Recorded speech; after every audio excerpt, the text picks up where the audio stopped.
Potential energy का। देखो क्या होता है,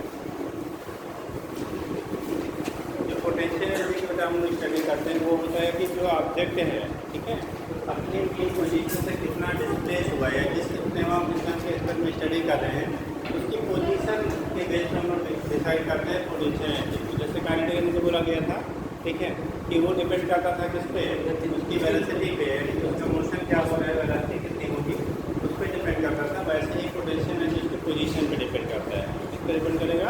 पोजीशन पे डिपेंड करेगा कि पोजीशन जिसके रिस्पेक्ट में हम उसको फाइंड करें। ये चीज़ है, आपको यहाँ बार बार यूज आएगा फ्रेम ऑफ रेफरेंस का। किसका आएगा? Frame of reference. कितने लोगों को पता है फ्रेम ऑफ रेफरेंस? कल थोड़ा बताया गया था frame of reference. What is frame of reference? आप बताओ,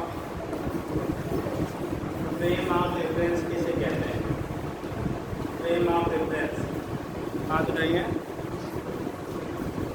नहीं पता है जी, बताओ बेटा।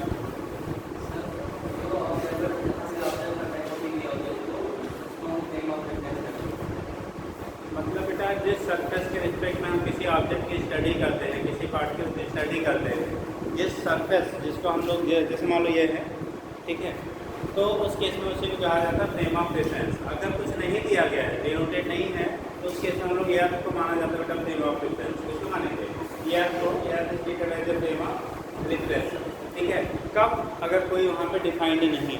जैसे मान लो ये डस्टर है, इस डस्टर को अगर हमने क्या किया जाए, यर्थ को फ्रेम ऑफ रेफरेंस माना जाए, तो यर्थ के रिस्पेक्ट में इसकी जो हाइट होगी क्या होगी? जो हाइट होगी उसे कंसीडर करेंगे।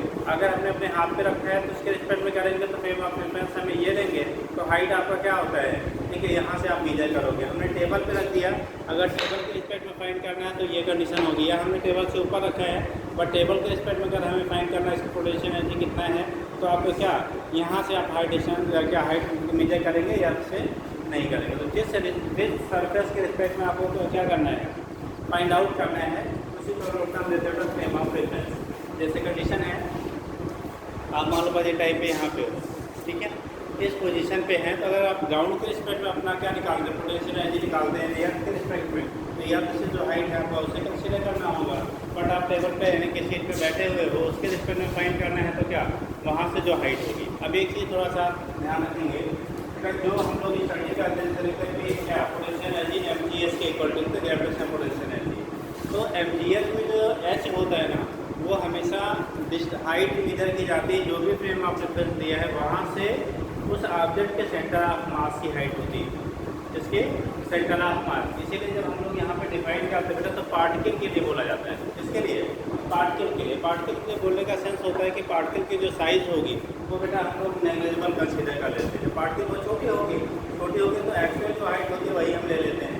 लेकिन अगर हम लोग बाय द वे इसका हाइट आप ले रहे हो, तो आप अगर ऐसे वर्टिकली रखेंगे तो सेंटर ऑफ आ जाएगा, तो सेंटर ऑफ मास से होगा क्या होगा, वो इसके सेंटर पे कहीं लाई करेगा। यानी कि हाइट मान लो आपने ऐसे रख दिया, अब यहाँ यह से जब मीजर करेंगे, मान लो हमारे हाथ की हाइट यहाँ से दे दी है, ये पाँव की अगर हाइट आपको यह से दी गई है, उससे हम नहीं ऐसे रखेंगे, ये कहाँ से कंसीडर करना पड़ेगा, इसका सेंटर ऑफ मास से निकालना पड़ेगा, ठीक है। जैसे क्या दिया जाए कि एक बॉल है जिसका रेडियस आपका 2 मीटर, ठीक, यह सरफेस से उस बॉल का बेस का जो हाइट है वो 20 मीटर है, तो उसका पोटेंशियल एनर्जी क्या कितना होगा, मास अगर मान लो 10 kg का है, तो mgs जब करोगे बेटा ना, या कोई भी बॉडी है तो वहाँ ये से जब आप रखेंगे, हमने बॉल ले लिया, ये सपोज एक बॉल है, इसका रेडियस कितना दिया 2 मीटर का है, ठीक, हमने यहाँ से इसकी हाइट दी गई है 20 मीटर पे, आपका ये 20 मीटर हाइट पर रखा गया है ग्राउंड से, कहाँ से, ग्राउंड से रखा गया है।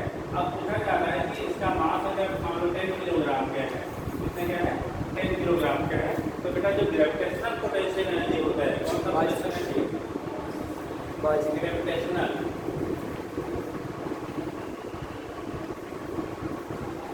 पोटेंशियल एनर्जी कहते हैं, गुरुत्वीय स्थितिज ऊर्जा, एक होता है हिंदी में, ठीक है। तो ग्रेविटेशनल पोटेंशियल एनर्जी जो होगा, इसे बेटा हम लोग चाहे यू से दिखा लो चाहे पी से दिखा लो, वैल्यू तो लिख सकते हैं mgh के बराबर होता है। यह जो आपका होता है वो उस ऑब्जेक्ट का फ्रेम ऑफ रेफरेंस से हाइट लिया जाता है, उसके सेंटर ऑफ मास का। जब हम लोग पार्टिकल साइज बोला जाता है तो जो पार्टिकल की हाइट होती है वही कंसीडर कर लेते हैं। बट अगर डिफरेंट बॉडी कोई आपको दी गई है, कैसा दिया गया है, एक डिफरेंट बॉडी है, मतलब जो मेजरेबल साइज का है, जिससे हम नाप सकते हैं, उस कंडीशन में जब हमें अगर हाइट दी जाती है तो अगर सेंटर ऑफ मास से दिया गया है तो सीधा एंगल रख देंगे, लेकिन अगर उससे सेंटर ऑफ मास से नहीं दिया गया है, मान लो हमने यहाँ से दिया उसकी लोअर पोर्शन से उसका जो हाइट दिया गया, तो उस केस में आप यहाँ से निकालने की बेटा क्या इसकी पोटेंशियल एनर्जी एच की जो वैल्यू रखेंगे तो 20 रखेंगे कि 22 रखेंगे कि 18 रखेंगे, तब 22 रखेंगे, क्योंकि ये जो आपका बाल है ये यूनिफॉर्म डिस्ट्रीब्यूशन मास का हम कंसीडर कर रहे हैं। क्या यूनिफॉर्म है, इसका सेंटर जो आपका है जिसकी यहाँ से डिस्टेंस कितना 2 मीटर रेडियस के बराबर हो गया, तो सेंटर ऑफ मास की टोटल हाइट यहाँ से जुड़ जाएगी, वो 20 + 2 दैट इज 22 मीटर देंगे। ठीक, तो क्वेश्चन सॉल्व करते समय इस चीज़ को ध्यान रखिएगा, अगर जो भी बॉडी ली गई है वो मेजरेबल क्या है, हाइट क्या है, यानी मेजरेबल साइज क्या है, तो उस केस में अगर उसके सेंटर ऑफ मास से आपको डिस्टेंस दिया गया है तब तो डायरेक्ट आप रखेंगे क्या, जो वहाँ से आपकी है क्या होगी, आप हाइट दी रहेगी, आप वही कंसिडर करेंगे। लेकिन अगर आपका जो हाइट दिया गया है वो सेंटर ऑफ मास से नहीं दिया गया है, अगर वो हाइट आपको कहाँ से नहीं बेटा सेंटर ऑफ मास से नहीं गिवन है, तो उस केस में आप पहले जहाँ पर दिया गया है उससे सेंटर ऑफ मास की हाइट को उसमें क्या करिएगा इंक्लूड करके, मतलब सेंटर ऑफ मास से आप डिस्टेंस निकाल लेना जो भी दिया है। जैसे मान लो अगर टास्क में दिया गया होता है ये टास्क 20 है, तो उसके हम क्या करते हैं सेंटर ऑफ मास फाइंड करने के 2 मीटर नीचे आना पड़ेगा ना, तो वैल्यू आपकी 18 हो जाती है। सीधा सा है कि जहाँ भी हमें ग्रेविटेशनल पोटेंशियल एनर्जी फाइंड करना है और एस की वैल्यू आपको क्या करना मार्कआउट करना है, वो एस की जो वैल्यू आपकी होगी वो उसके सेंटर ऑफ मास से हाइट को हम लोग कंसीडर करेंगे।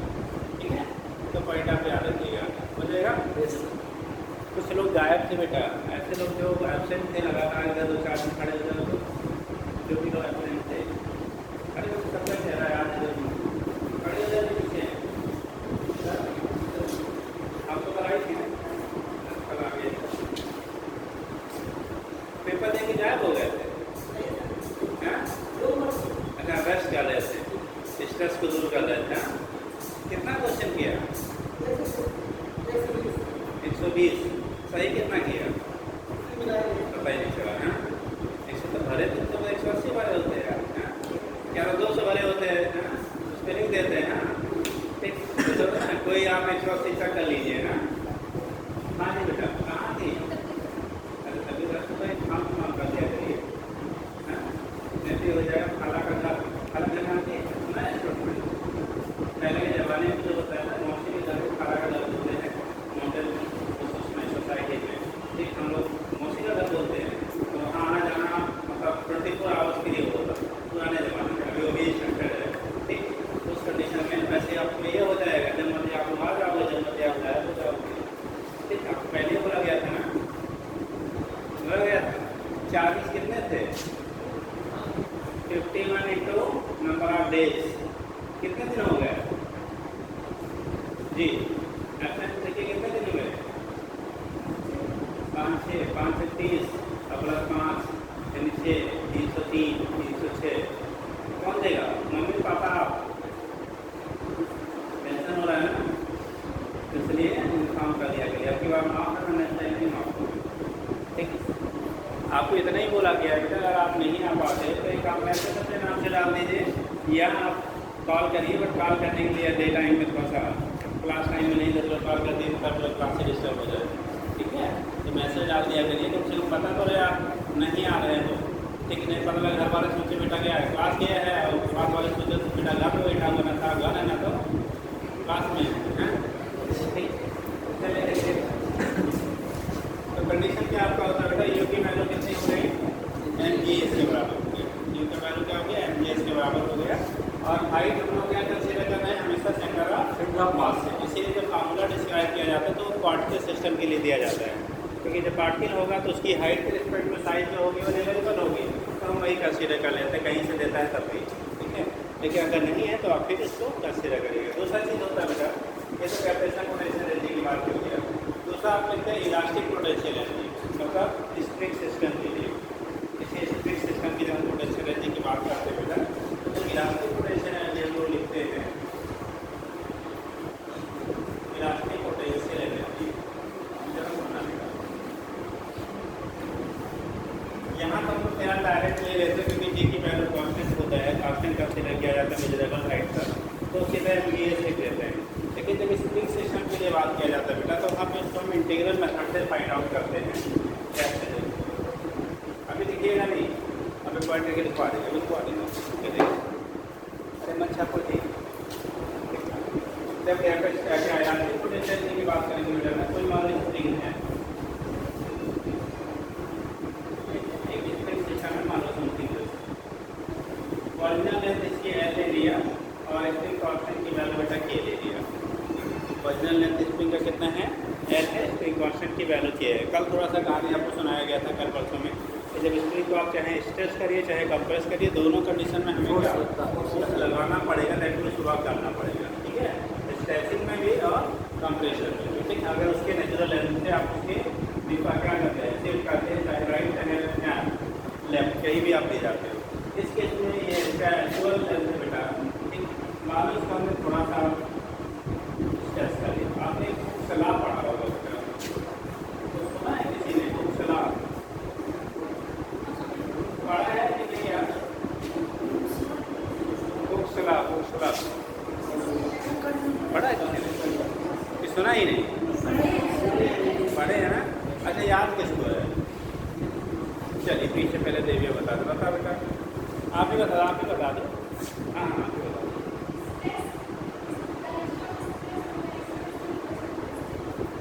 कैसे बोलो?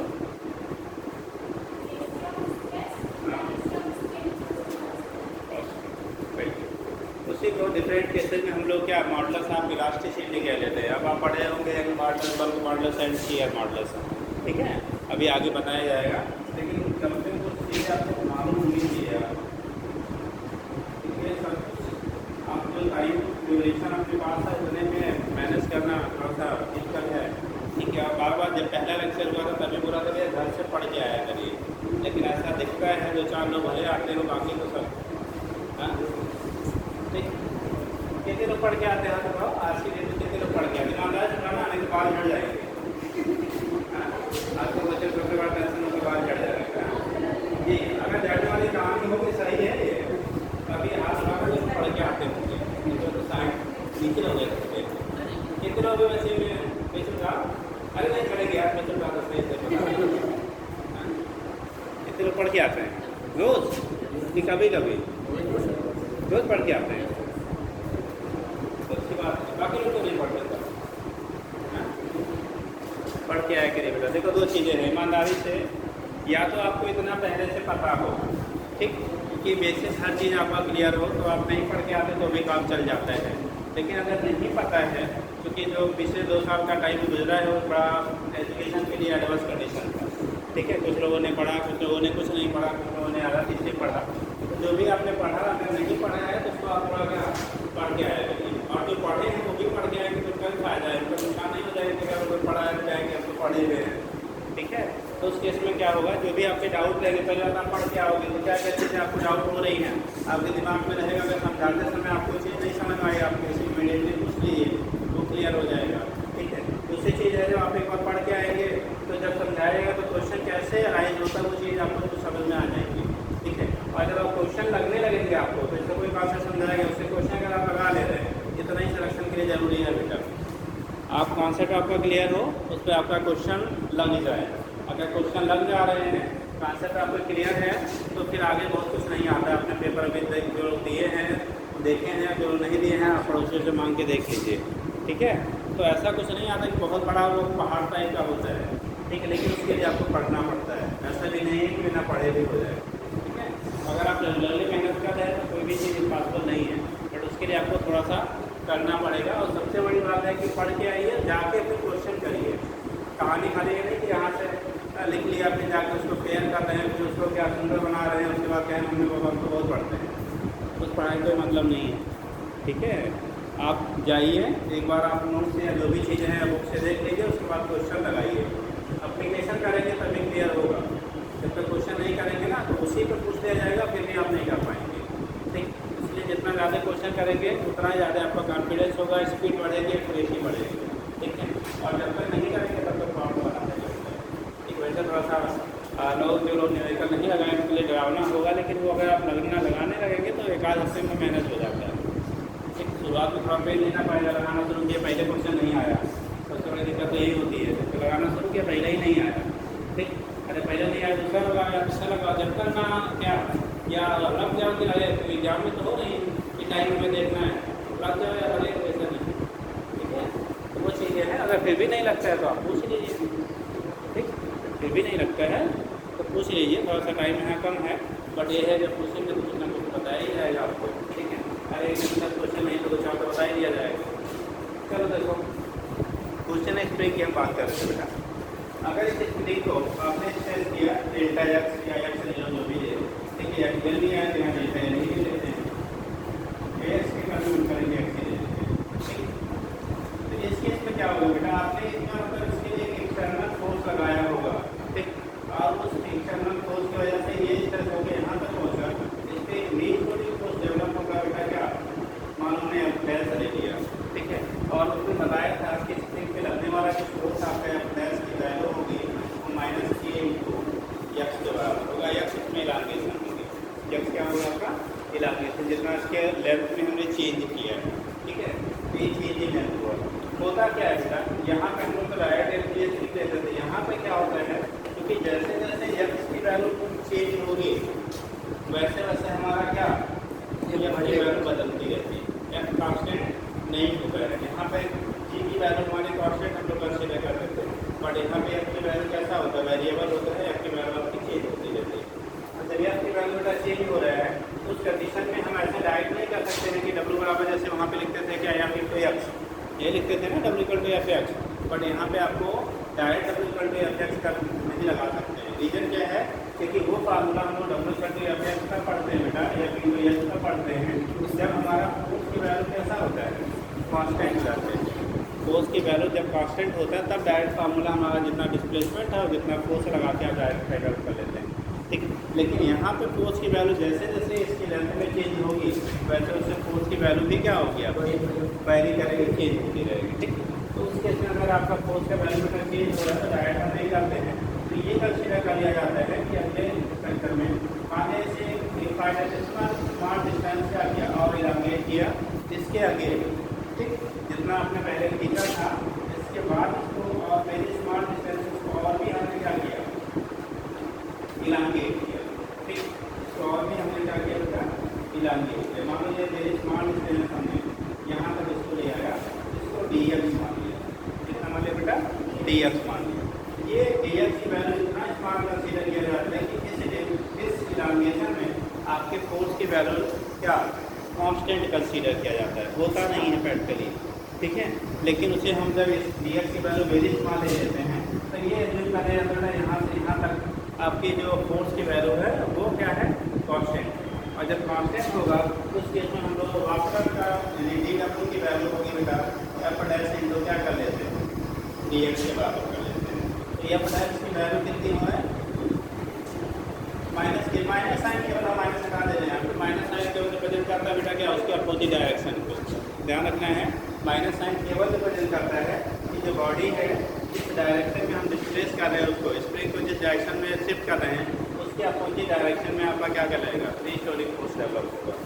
अगर जो स्प्रिंग में फोर्स डेवलप हो रहा है वो जिस डायरेक्शन में आपने शिफ्ट किया है उसके अपोजिट, यानी कि अगर एक्सपेंड किया तो कंप्रेस करना चाहेगा, कंप्रेस किया तो एक्सपेंड करना चाहेगा। समझ रहे हो भैया कुछ, हाँ नहीं बोल, कल हो गया है, कल किए हैं कहाँ से, हैं कुछ बड़े बड़े थे 11-12 में कि नहीं, थोड़ा पढ़ के आइए, दूसरा से कोई विकल्प नहीं है, ठीक। दूसरा कोई समय ऑप्शन नहीं है।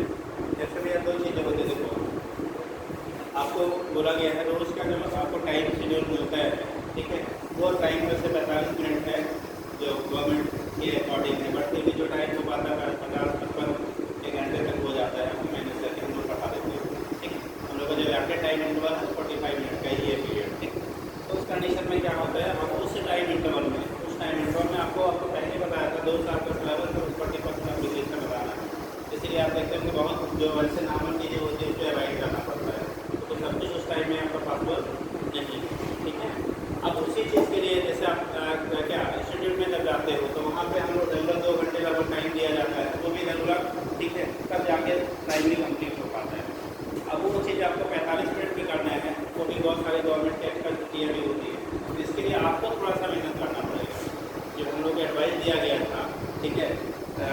पढ़ाने का कि भाई आप सारी चीज़ आप अपने बेस पे नहीं कर सकते हो, उसमें बच्चे की भी रिस्पॉन्सिबिलिटी, वो लोग भी घर से कुछ करके आए और ये तभी हो पाएगा जब आप लोग घर से भी करके आएंगे। ठीक है, अदरवाइज इस टाइम इंटरवल में ठीक है फिर पूरी चीज़ें ABCD सारी चीज़ें नहीं बताई जा सकती। ठीक, हाँ वो कोई चीज़ नहीं छूटेगा जहाँ से आपके क्वेश्चन पूछे जाते हैं, ऐसी कोई चीज़ नहीं छूटेगी जहाँ से आपके क्वेश्चन पूछे जाएंगे। लेकिन अब जो चीज़ें आपको पहले से पढ़ के आना चाहिए या पहले से मालूम होना चाहिए वो सारी चीज़ें यहाँ पर बेटा पास हो नहीं है। तो अगर आपने नहीं पढ़ा, क्योंकि बहुत सारे लोग हैं, ऐसा नहीं आप ही नहीं ऐसे बहुत सारे लोग हैं कि उस टाइम पे क्लासेस नहीं होती थी, 11 जब आप 11 टाइम आए होंगे तो नहीं पढ़े होंगे, ये कष्ट आप इसीलिए आपको दिक्कत ज़्यादा हो जाएगा। लेकिन क्लास किए होते आप लोग भी जो तो शायद आज ये दिक्कत इतनी नहीं आती। लेकिन अब ये कह के तो आप उसे नहीं पा सकते ना, क्योंकि सिलेक्शन जिसको लेना है वो पढ़ा है या पढ़ रहा है। जिसको लेना है वो क्या है, या तो पढ़ा है उस टाइम पे भी उसने पढ़ा है, या तो आज के डेट में उस चीज़ को वो मैनेज कर रहा है। ठीक, तब जाके हो पाता है। जैसे हमारे पास मान लो हेलीकॉप्टर नहीं है, अब हमको क्या 10 मिनट में लखनऊ पहुंचना है, तो अब ये हम नहीं क्या नहीं हमारे पास क्या हेलीकॉप्टर नहीं है, अगर पहुंचना है तो हेलीकॉप्टर की व्यवस्था करनी पड़ेगी। तो आपको अगर सिलेक्शन चाहिए तो वो चीज़ आपको उतना मेहनत करना पड़ेगा। आप पहले से किए हो तो सो बेटा, नहीं पहले से किए हैं तो उसको आपको मैनेज करना पड़ेगा बेटा। ठीक है, अब बहुत बड़ा चीज़ नहीं है, स्टार्टिंग में थोड़ा सा बर्डन लगता है, बाकी वो मैनेज हो जाएगा। आप पढ़ने में लग जाएंगे तो मैनेज हो जाएगा, और जब तक आप आते रहेंगे तब तक दिक्कत होती रहेगी। ठीक है, तो थोड़ा सा इस चीज़ को घर से पढ़ के आइए। जो लोग कितने 11th में अच्छे से पढ़े था, तो 11th क्लास में कितने में अच्छे से पढ़ा था, मतलब ठीक ठाक पढ़ा था? 2-3 लोग हाथ उठा रहे हैं पूरे क्लास में। ठीक है, अब बाकी लोग नहीं पढ़े, मतलब काम चलाने में का पढ़ लिए थे। हाँ ठीक, 11th तो ऐसे पास हो गए थे हम लोग, हाँ बिना एग्ज़ाम दिए ही, तो टेंशन भी नहीं था। लेकिन बेटा कंपटीशन वैसे नहीं पास हो सकते हैं, तो हमको देना ही देना पड़ेगा और बेहतर करना पड़ेगा। देने से खाली नहीं, बेहतर करने पे ही होता है। ठीक है, जो लोग पेपर दिए हैं उन लोगों से ज़रूर मिल लीजिए। ठीक, तो लोग बताएँगे वहाँ पे क्या फीलिंग आती है जब हम लोग पेपर हाथ में होता है, एक्चुअल फीलिंग है। ठीक, तो इसलिए थोड़ा सा मेहनत कर डालें जिससे वो आगे वाली जो कंडीशन है वो फिर अच्छी रहे। ठीक है, चलो देखो तो यहाँ पे हो गया, ये बोले थे निगेटिव साइड जो रिप्रेजेंट कर रहा था अपोजिट डायरेक्शन को, तो DW कर दिया जाता है इंटू DX, डैश की वैल्यू में क्या KX इंटू कितना बेटा DX।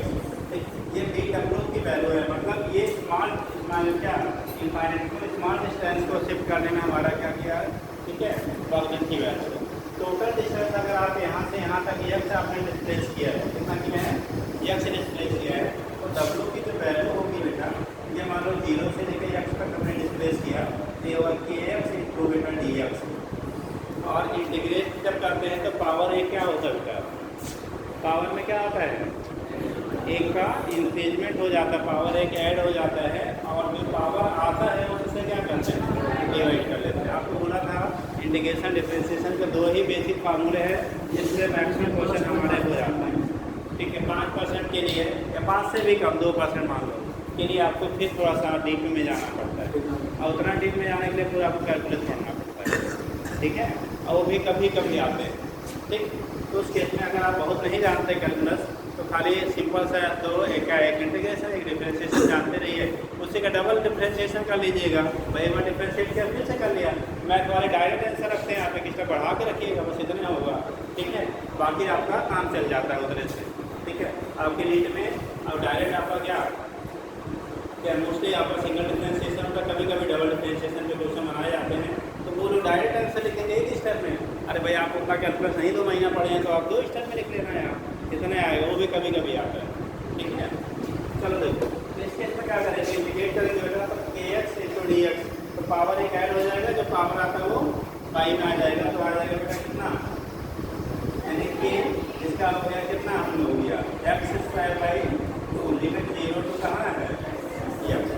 ठीक, तो कंडीशन ये हो गया W की वैल्यू, और यही हो जाएगा W का कितना, जब upper limit minus lower limit, lower 0 है, 0 रखने से कोई मतलब नहीं निकलेगा, तो वैल्यू आपकी हो जाएगी सिंपली 0 सिंप्लीफाई करेंगे ½ KX² के बराबर।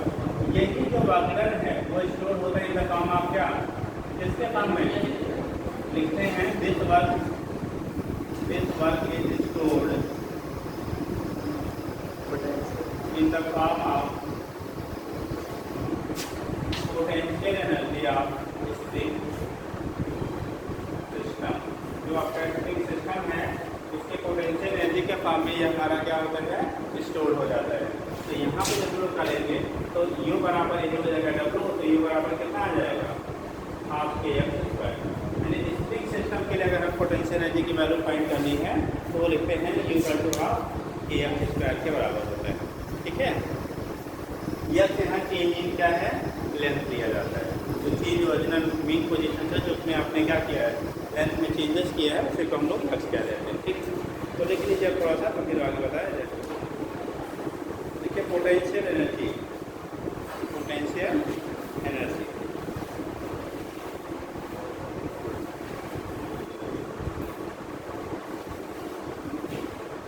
बोले बेटा, देखिए पोटेंशियल एनर्जी आप, पोटेंशियल एनर्जी आप,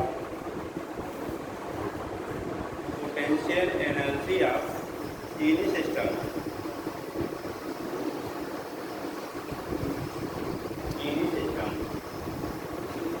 potential energy of any system is due to its position, its position with respect to,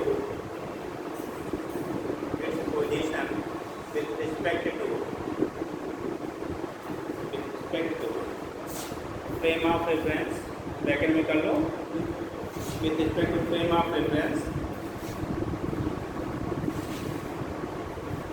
frame of reference original position या ओरिजिनल मतलब ओरिजिन की रिस्पेक्ट ब्रैकेट करो origin, frame of reference bracket करो origin.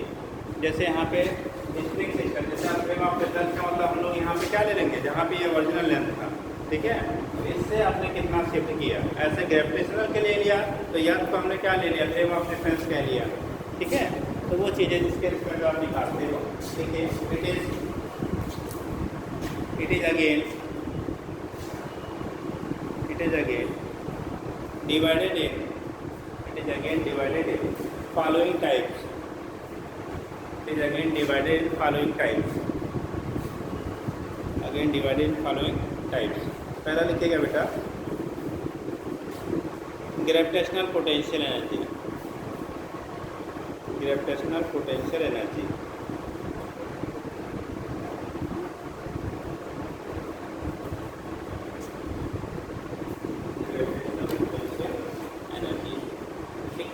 अब क्या लिखेंगे बेटा इसके बारे में, पूछे ग्रेविटेशनल पोटेंशियल एनर्जी क्या होता है, तो आप क्या बोलोगे, तो लोग बताएंगे ग्रेविटेशनल पोटेंशियल एनर्जी, तो क्या आप कहेंगे, बताइए। ग्रेविटेशन की वजह से पोटेंशियल एनर्जी जो पाई जाती है उसको ग्रेविटेशनल पोटेंशियल एनर्जी कहते हैं। लगभग हर एक वस्तु ग्रेविटेशनल पोटेंशियल एनर्जी पाई जाती है। और कोई लोग बेटा,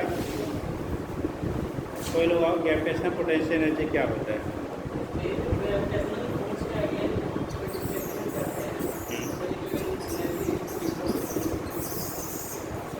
देखो अगर अंडर ग्रेविटी बेटे, ठीक है, इन्होंने कुछ बताया, तो अंडर ग्रेविटी का किसी बॉडी को हम क्या करते हैं, एक पोजीशन से दूसरे पोजीशन तक ले जाते हैं। तो जो वर्क डन होगा, आपने बोर्ड में जब पढ़ा होगा तो वहाँ पे आपको डेरिवेशन आता है। ठीक है, फिर यहाँ डेरिवेशन करना तो रोल है ना, तो बेटा कराने का समय नहीं, जो चीज़ें हैं। तो उस केस में क्या होता था कि एक पोजीशन मान लो किसी इनिशियल पोजीशन पे है, उस पोजीशन से दूसरे पोजीशन तक आप लोग क्या करते हैं, शिफ्ट करते हैं। तो जब शिफ्ट करेंगे वहाँ पे जो हमारा उस शिफ्टिंग में वर्क करना पड़ता है, क्या करते हैं, या तो वर्क करेंगे या तो वर्क ऑब्टेन होगा, दो चीज़ें होती हैं। अगर हम लोग सरफेस से क्या करेंगे, ऊपर की तरफ जाएंगे तो वर्क आपको सिस्टम को करना पड़ेगा। अगर ऊपर से बॉडी नीचे की तरफ आएगी तो वर्क आपको ऑब्टेन होता है। ठीक है, इनफाइनाइट पे ग्रेविटेशनल पोटेंशियल आपने पढ़ा होगा, क्या लिया जाता है, एट इनफिनिटी ग्रेविटेशनल पोटेंशियल क्या 0। ठीक है, उससे नीचे आते हैं तो वैल्यू हमारी निगेटिव में बनती है, इसीलिए क्या कंडीशन होता है, ग्रेविटेशनल पोटेंशियल एनर्जी क्या मानी जाती है, निगेटिव दी जाती है। फिर हम यहाँ वैल्यू से हमें मतलब है, अगर यह सरफेस से आप आगे जाएंगे तो वर्क करना पड़ेगा, वर्क करेंगे तो पोटेंशियल एनर्जी की वैल्यू इंक्रीज करती है। और अगर आपका ऊपर से आप नीचे आएंगे तो वर्क अपडेट होगा, उस केस में बेटा हमारा क्या होगा, पोटेंशियल एनर्जी जो होगी यानी वक्त ऑप्टेन हो रहा है, दैट मीन्स उसकी पोटेंशियल एनर्जी डिक्रीज करेगी। क्या करेगी? डिक्रीज करेगी। तो ये कंडीशन आपका होता है गैरप्रेशनल पोटेंशियल एनर्जी। तो क्या लिखा है देखिएगा, गैरप्रेशनल पोटेंशियल एनर्जी। तो नीचे लिखिएगा गैरप्रेशनल पोटेंशियल एनर्जी लिखिए। गैरप्रेशनल पोटेंशियल एनर्जी आपके सिस्टम, गैरप्रेशनल पोटेंशियल एनर्जी आपके system is gravitational potential energy आपके system is due to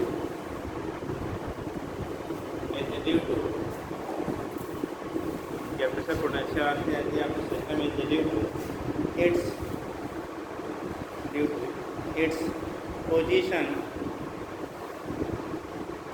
its position with respect to due to its position with respect to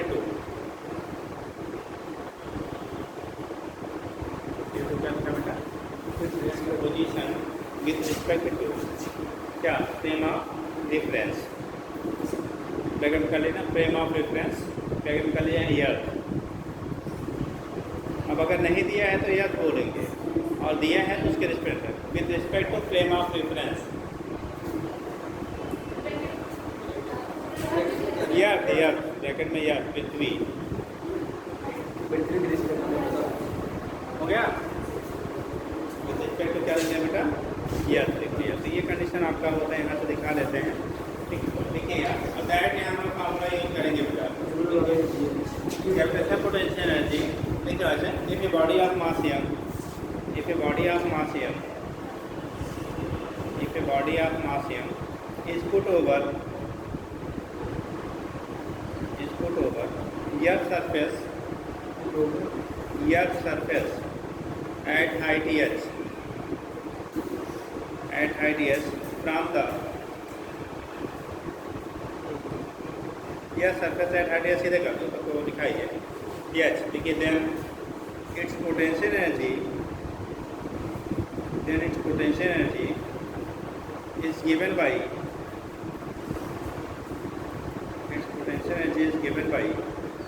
relation u का to लीजिए क्या? mgh। u की जो value हो जाएगी बेटा किसके बराबर हो जाएगा? mgh, यानी u इक्वल टू mgh। ध्यान रखना बेटा, ये कैपिटल एक्सीलरेशन है, यह आपका हाइट है, फ्रेम ऑफ रेफरेंस है। हम लोगों ने यहाँ फ्रेम ऑफ रेफरेंस को क्या लिया है? यर्थ लिया है। क्या लिया है? यर्थ लिया हुआ है। ठीक, उस केस में जैसे मान लो आप यहाँ से चले गए छत पे, ठीक, मान लो नीचे से आप फर्स्ट फ्लोर के छत पे अगर आप पहुँचते हो, ठीक है, तो उस केस में अगर वहाँ से छत की हाइट आपको दी गई है और आपको अपनी पोटेंशियल एनर्जी निकालनी है, तो उस केस में क्या लोगे आप? अगर छत की हाइट h है और आपका मास m है, तो उस केस में आपकी पोटेंशियल एनर्जी क्या होगी? mgh के बराबर या कुछ और। मान लो कोई पर्सन है तो ठीक है, वो ग्राउंड से कहाँ पहुँच गया? छत पे गया। ठीक, अब छत पे अगर पहुँच जाता है तो छत की हाइट आपको h दी गई है और मास जो है पर्सन का m दिया गया है, उसकी उस हाइट पे पोटेंशियल एनर्जी कितनी होगी? mgh। कितने लोग कह रहे हैं mgh के बराबर होगा बेटा? सेंटर ऑफ मास उसका शरीर का आधा हिस्सा देखो, अगर तुमने देखो कभी कभी IIT वाले तो कभी कंसीडर नहीं करते हैं, बट नीट वाले कंसीडर कर लेते हैं बेटा। कभी कभी बहुत सारे क्वेश्चन में नीट वाले सेंटर ऑफ मास को भूल जाते हैं।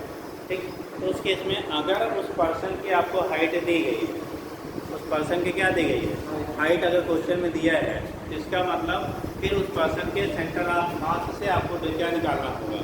पोजीशन की वैल्यू आपको फाइंड आउट करनी होगी। अगर उसका हाइट नहीं दिया गया है, ठीक है, तब उस केस में हम लोग क्या कर लेते हैं? सीधे रख देते हैं mgh के बराबर।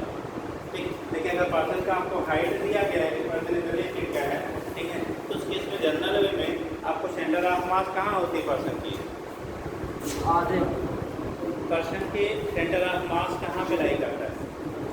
हाइट बचे। ठीक, नाभि पे हम लोग बोलते हैं। ठीक है, तो उसकी जब एवरेज में तो एग्जैक्ट तो नहीं होता, किसी लोग का पैर बड़ा होता है, किसी का सर बड़ा होता है, वो एक्सेप्शनल कंडीशन अलग है, बट नॉर्मल वे में जो होता है उसको हम लोग हाफ ले लेंगे। नॉर्मल कंडीशन में क्या ले लेंगे?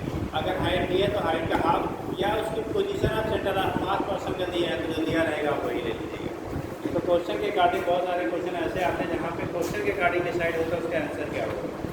ठीक है, क्वेश्चन भी आपको डिसाइड करता है कि उसका आंसर क्या होगा, उसके बेस में हम लोग यहाँ पे डिस्क्राइब कर लेते हैं। तो इस चीज़ को भी आप थोड़ा सा ध्यान रखिएगा। ये हो गया पोटेंशियल एनर्जी और यूनिट आपका क्या होगा बेटा, ऐसा यूनिट क्या ले लेंगे, जूल न्यूटन इंटू मीटर।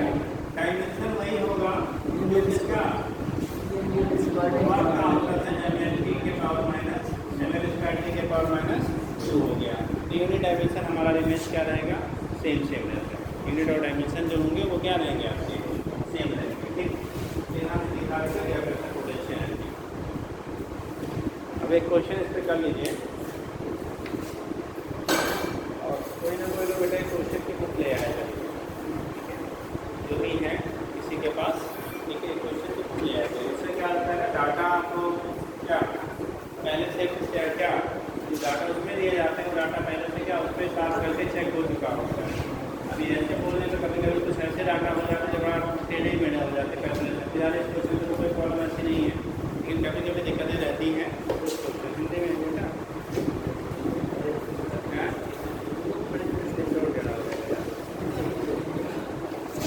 चलिए देखिएगा, ये क्यूबिकल बॉडी ऑफ मास, ये क्यूबिकल बॉडी, हाँ क्वेश्चन, ये cubical body of mass, cubical body of mass 20 kg and grid length की भुजाएं जो है size grid length 40 centimetre is shifted from air surface,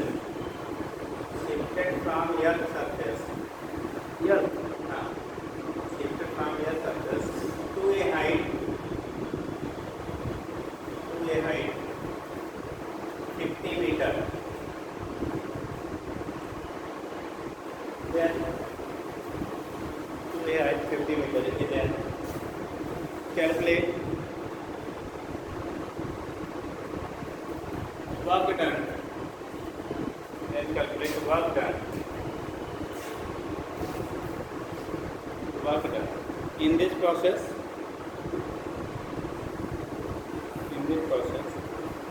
and potential energy, change in potential energy and change in potential energy in this process and change in potential energy of the body.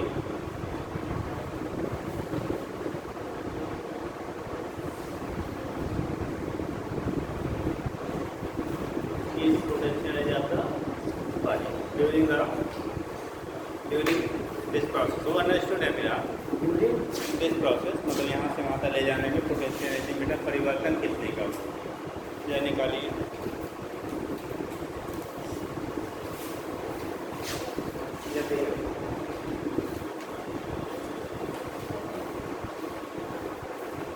Body को shift कर रहे हैं, थोड़ा ध्यान रखिएगा, language बदलने से answer बदल जाते हैं। ठीक है, डाटा वही रहेगा, अगर थोड़ा सा लैंग्वेज बदल जाता है बेटा तो उसके बदलने से आंसर की वैल्यू होती है, वैल्यू वो क्या होती है आपकी, चेंज हो जाती है। तो आपको यहाँ शिफ्ट करना है, ध्यान रखिएगा।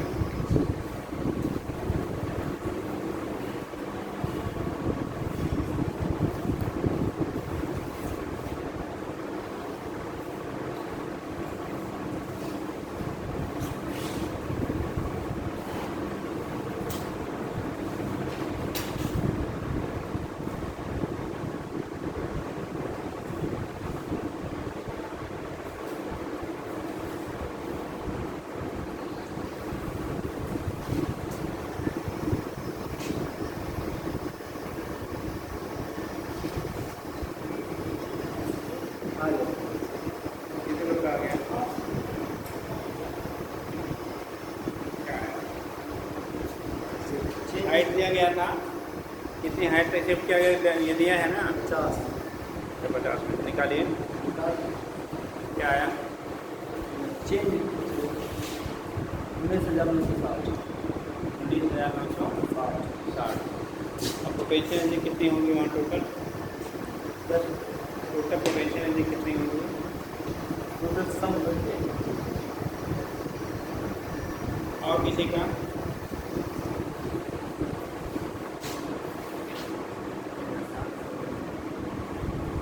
अच्छा, यहाँ पे एच की वैल्यू क्या रखेंगे?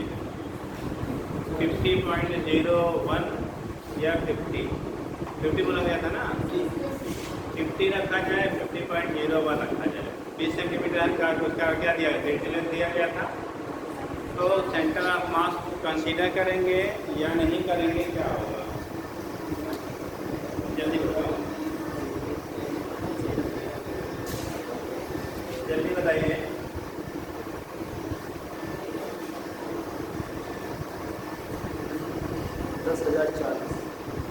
करेक्ट, इसको ज्वाइन करें पोटेंशियल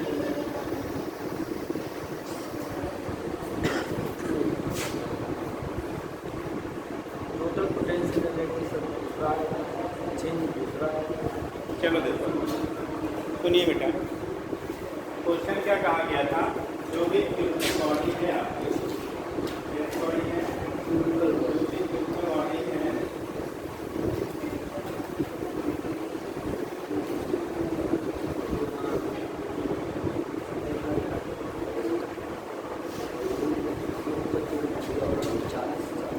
बोला कि इसे, सुन लीजिए, इसे यह से 50 मीटर हाइट तक शिफ्ट किया गया। कहाँ से शिफ्ट किया? यह सर्कल से मिला, तो कहाँ से शिफ्ट किया गया? 50 मीटर की हाइट पर हमारे यहाँ पे शिफ्ट कर दिया गया। और यदि पहले यह पे था, अब इससे शिफ्ट करके हमने यहाँ पे कर दिया। ये हाइट आपको 50 मीटर दी गई, ठीक है? कितना शिफ्ट किया? 50 मीटर। तो इस केस में जो इस प्रोसेस में कार्य करना पड़ेगा, वर्क करना पड़ेगा इसे ले जाने में, वो आपको अभी बोला गया था W की वैल्यू क्या होता है? mgh के बराबर होगा। अब कहा जाए कि यहाँ पे जो वर्क डन आपका होगा, पोटेंशियल एनर्जी की चेंज के बराबर होगा, W की वैल्यू यही U के बराबर होगा, यही mg या डेल्टा U के यहाँ पे थोड़ा सा यूज कर ले, तो चेंज हमने पूछा था। अब बात ये आता है कि अगर आपको पूछा जाता चेंज इन पोटेंशियल एनर्जी कितनी हुई, जब यहाँ से आप शिफ्ट करोगे ना, इससे 50 मीटर हाइट पे आपने शिफ्ट किया है। कहाँ से? या सर्फेस से आपने 50 मीटर की हाइट पर शिफ्ट किया है। तो या सर्फेस से जो हाइट आप लोगे ना, तो उस कंडीशन में यहाँ से मान लीजिए 50 मीटर है, ये नीचे से 50 मीटर है, तो उस केस में थोड़ा फाइट करके दूसरा दोगे। इसके बॉटम से इसके या का ये हाइट हमारा 50 मीटर, ठीक। तो अगर आपने चेंज या वाकरन की बात करें तो ये तो बेटा सेंटर ऑफ मास आधे से आ गया, जितना इसका क्या साइड मेटेरियल है उसके आधे के बराबर तो पहले से है ना, और यही पोजीशन आपको यहाँ पे मिलेगी। तो अगर ये 50 मीटर इसका बेस से शिफ्ट हो रहा है, इसका तो सेंटर ऑफ मास से सेंटर ऑफ मास पे कितना शिफ्ट होगा? 50 मीटर ही शिफ्ट होगा। तो यहाँ पे उसकी हाइट को हम क्या उसको ऐड नहीं करेंगे, चेंज इन पोटेंशियल एनर्जी या वाकरन पूछा जाएगा। तो W की वैल्यू हो जाएगी, यह कितना किलोग्राम करता है? 50 kg जी का मान है, और यहाँ पे एच की वैल्यू 50 कर लेंगे। 50 हो जाते हैं, बचा 2 0 1 0 10,000 जूल, और यही डेल्टा यू में क्या हो गया? बराबर हो गया। ये डेल्टा यू के बराबर है, लेकिन आपका जो वाकरन आपका हो रहा है वो चेंज इन पोटेंशियल एनर्जी यानी 10,000 जूल के बराबर हो गया। लेकिन अगर ये क्वेश्चन पूछा जाता बेटा कि इस पोजीशन पे इसकी टोटल का पोटेंशियल एनर्जी कितनी होगी, तब क्या करोगे? ठीक, अगर ये ना कहा गया होता कि हमें शिफ्ट करके कितना काम करना पड़ा, ये पोटेंशियल एनर्जी कितना चेंज हुआ तो जितना आपने शिफ्ट किया उतना ही आप लीजिएगा। अगर कुछ फाइनली यहाँ पे इसकी पोटेंशियल एनर्जी कितनी हो जाएगी तब। अब इस केस में क्योंकि इसके बेस से लेकर यहाँ तक की हाइट आपको 50 मीटर दिया है ना, तो इसका जो सेंटर से हाइट आपकी होगी, मतलब टोटल आपको 20 सेंटीमीटर अगर दिया गया था तो उसकी कितनी वैल्यू आएगी? 10 सेंटीमीटर सेंटर ऑफ मास से आएगा। ये वैल्यू हम यहाँ पे इतना जो वैल्यू हमारा आ रहा है यानी कि 0.1 मीटर इसमें ऐड कर देंगे, तो टोटल पोटेंशियल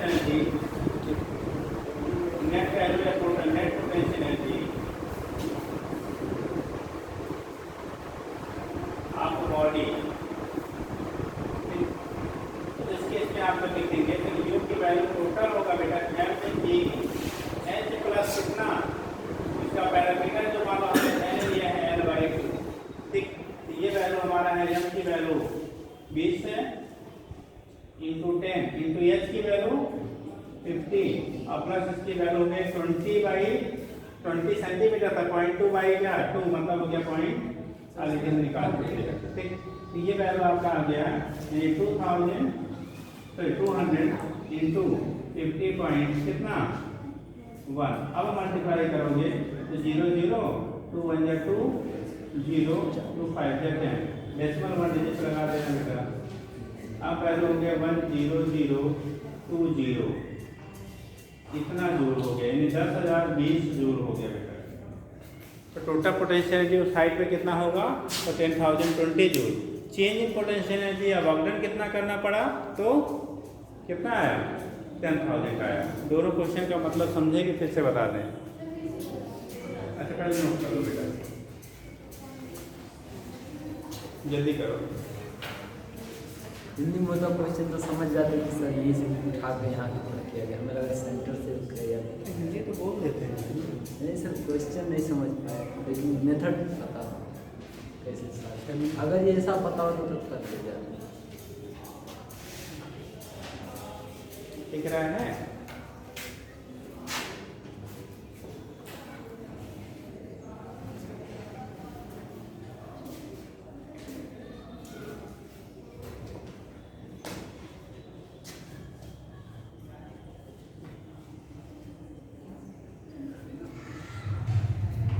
सर ये भी मेरे को इलास्टिक पोटेंशियल एनर्जी कराइए।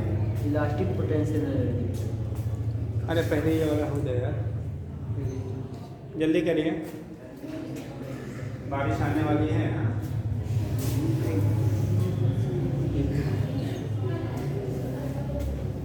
चल देखो पॉइंट 2 रहेगा। आपको लेंथ कितना दिया था क्यूब का 20 सेंटीमीटर, मतलब एक भुजा का 40 का 20 पॉइंट 2 रहेगा सर 10,040 आ जाएगा। हर एक समझ 40 सेंटीमीटर दिया है। सब काम क्यों नहीं बोला भैया तुमने 10,040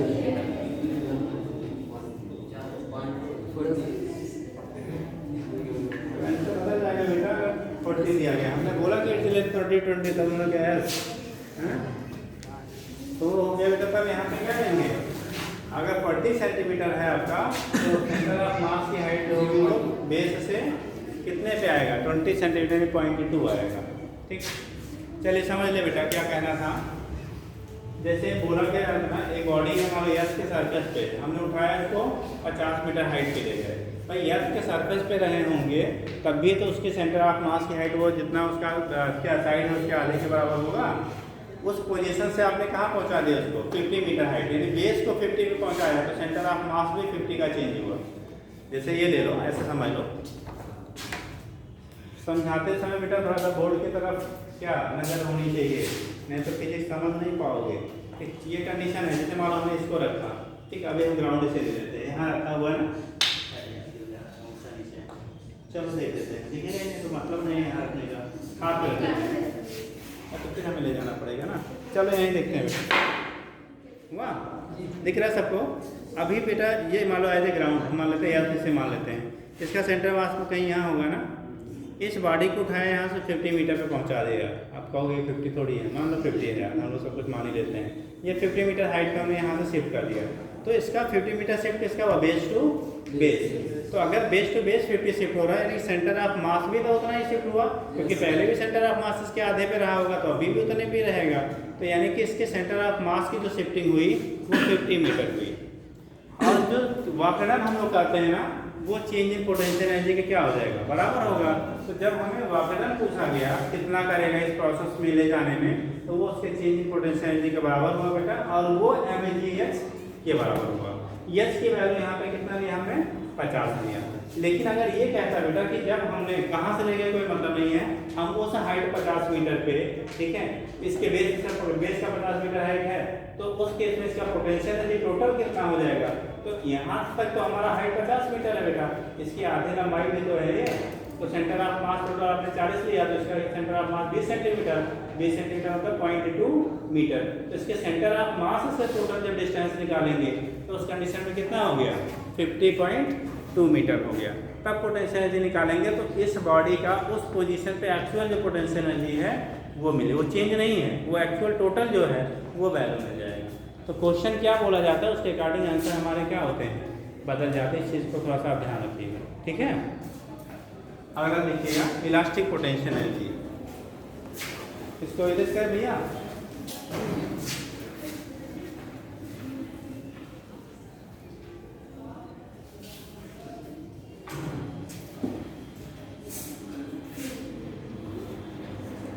इलास्टिक पोटेंशियल एनर्जी लिखिएगा।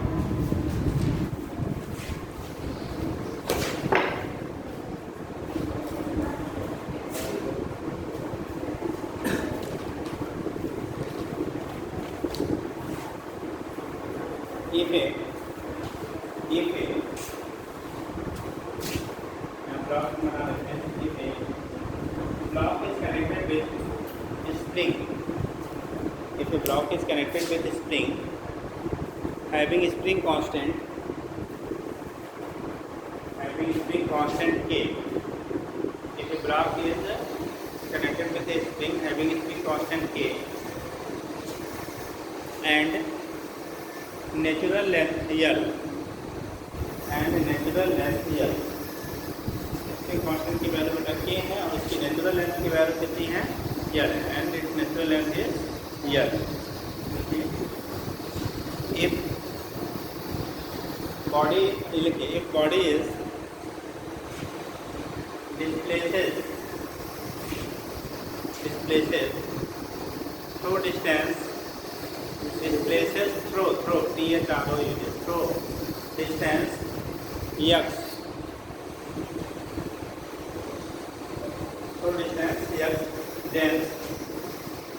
then during this process, मतलब उसे डिस्प्लेस करने में, during this process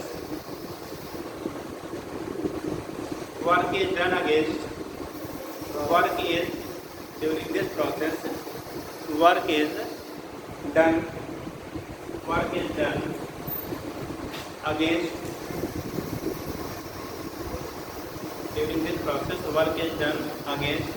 किसके, restoring force, work is done against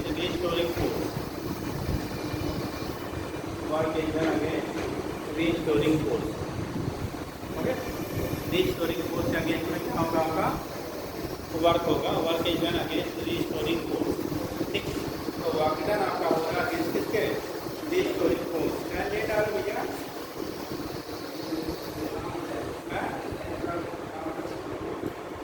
work is done against restoring force लिखिएगा। this work done is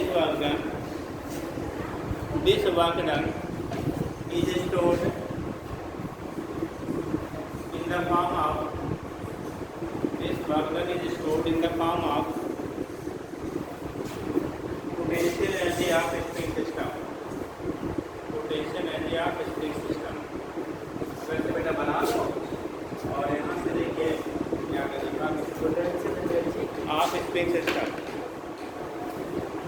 हो जाएगा। कितना बना लीजिए, डायग्राम बना लीजिएगा, फिर यहाँ से यहाँ से नोट कर लीजिए, ठीक। अब कल इस पर क्वेश्चन वगैरह है।